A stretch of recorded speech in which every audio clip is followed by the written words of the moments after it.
Повторно се зголемува бројот на интервенции на пожарникарите од територијалната противпожарна единица од Кочани, откако земјоделците започнаа да ги палат остатоците од ожнијаните жита во нивите. 3 хектари земјоделско земјиште засејано со пченка и други земјоделски култури се уништени од пожар во атарот на селото Мојанци. Од територијалната противпожарна единица во Кочани потврдија дека поради силниот ветар огнот брзо зафатил поголема површина, а пожарникарите што учествувале во гаснењето со потешкоти успеале да го стават под контрола и да спречат проширување кон блиските ниви и куќи.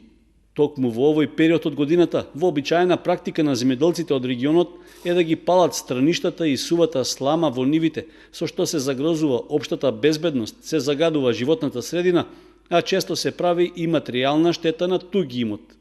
Токму тоа е и причината за пожарот кај Мојанци во кој изгореа ниви од кои се уште не е собран родот.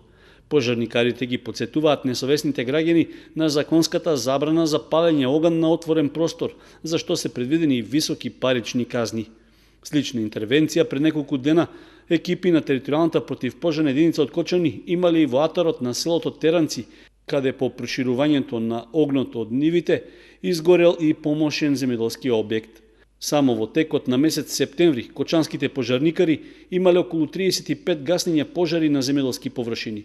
Со оглед што жетвата на оризот е во ек, оттаму потенцираат дека во просек имаат веќе по 2 излегувања на терен дневно, поради што најверојатно во октомври ќе биде регистриран поголем број интервенции.